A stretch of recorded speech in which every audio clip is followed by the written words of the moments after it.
అంటే common man కూడా అర్థమైపోయింది, సామాన్య ప్రజలకు కూడా అర్థమైపోయింది. నేను అడుగుతున్నా, మీ ఆస్తికి మీకు రక్షణ ఉందా అని మిమ్మల్ని అడుగుతున్నా. మొన్నే సర్వే చేశాడు, సర్వే చేసి కనీసం మీకు చెప్పకుండా రికార్డు రాసేశాడు.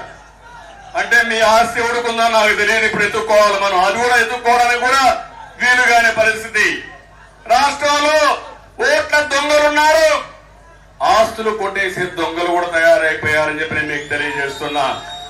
ఇంకో పక్క మీరు చూడండి, కొత్తగా ఒక చట్టం తీసుకొచ్చారు.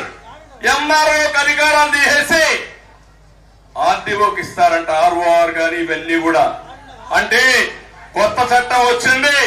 ఆ చట్ట ప్రకారం జగన్మోహన్ రెడ్డికి కావాల్సిన ప్రైవేటు వ్యక్తులు పెట్టుకుని మీ రికార్డులు ఆయన మెయింటైన్ చేపిస్తారంటే, తమ్ముళ్ళు మీ భవిష్యత్తు మీరు ఆలోచించుకోండి. ఇప్పటికే మీ ఆస్తులకు విలువ లేదు, మీకు భద్రత లేదు. ఇలాంటి దుర్మార్గులు వస్తే రేపు ఏమవుతారు మీరు? నాలాంటి వాడికే రక్షణ లేదంటే మీరు ఒక లెక్క అని మిమ్మల్ని అడుగుతున్నా. ఒక నియంత పాలన, ఒక ఎలాంటి వ్యక్తి అంటే వేరే వాళ్ళు పచ్చగా ఉంటే చూసి సహించలేని వ్యక్తి పరిపాలిస్తున్నాడు. పాలకులు ఎప్పుడు ఎట్లుండాలంటే, నా ప్రజలు బాగుంటే నేను బాగుంటాను, ఈ ప్రజల కోసం నేను పనిచేయాలని ఆలోచించాలి తప్ప వీళ్ళందరూ బానిసలుగా ఉండాలా, నా పైనే ఆధారపడాలా, నేను మాత్రం దోచుకోవాలనుకుంటే అది సబబు కాదని చెప్పి కూడా నేను మీకు తెలియజేస్తున్నా. ఇది ప్రజాస్వామ్యం కాదనే విషయం కూడా మీకు తెలియజేస్తున్నా. నేను మిమ్మల్ని అందరినీ ఒకే విషయం కోరుతున్నా. ఈ రోజు ఇక్కడ తెలుగుదేశం కార్యకర్తలు ఉన్నారు, జనసేన కార్యకర్తలు ఉన్నారు. మీరు చేయని తప్పులకి ఎంతమంది జైలుకు పోయి వచ్చారు? తమ్ముళ్ళు అడుగుతుంది, ఇక్కడ మునసాయం కూడా జైలుకు పోయి వచ్చారు. ఎస్సీల పైన ఎస్సీ అట్రాసిటీ యాక్ట్ పెట్టారు.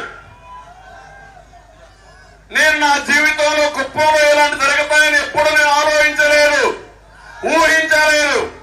అలాంటిది 400-500 పైన, ఒక్కొక్కరి పైన 10 కేసులు, 15 కేసులు, 20 కేసులు జైలుకు పంపించడం అంటే మనల్ని హింసించి మనలందరినీ బానిసలుగా చూసి పైశాచిక ఆనందం పొందే ముఖ్యమంత్రి మనకు కావాలన్న తమ్ముళ్ళు అని మిమ్మల్ని అడుగుతున్నా, ఆడబిడ్డలను అడుగుతున్నా.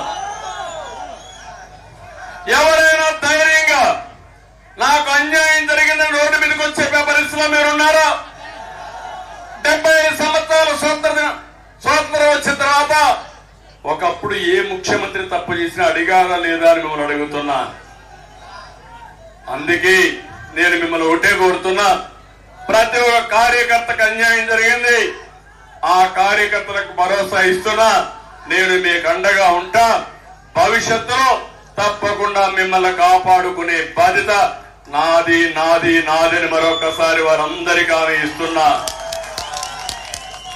ఇది కాకుండా ఈరోజు ఇంకొక విషయం కూడా మీరు చూస్తే,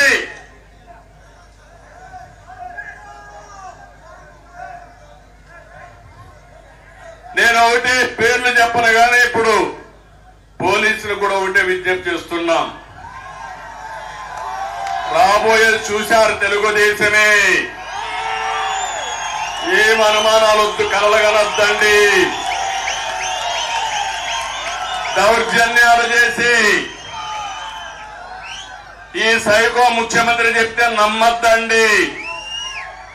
ఇప్పుడు 100 రోజులే ఎన్నికలు. ఇంకా ఈ పోలీస్ స్టేషన్ ముందరనే నా మీటింగ్లు పెట్టాను. అప్పుడు మీటింగ్లకు ఇప్పుడు మీటింగ్లు మీరు చూస్తున్నారు.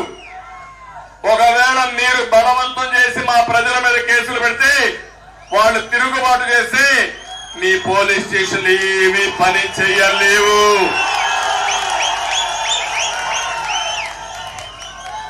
ఇప్పుడు ఎన్నికల కమిషన్ కూడా రంగంలో ఉంది. ఎవరైనా మీ ఇష్ట ప్రకారం చేస్తే స్వేచ్ఛగా ఎన్నికలు నిర్వహించే బాధ్యత ఎన్నికల కమిషన్ది. నేను ఒకటే మీ అందరినీ కోరుతున్నా, భయపడితే మాత్రం భయమే మనల్ని చంపేస్తుంది. ధైర్యంగా ఉంటే ఏమీ కాదు, విజయం మనదే అని మరొకసారి మీకు తెలియజేస్తున్నా.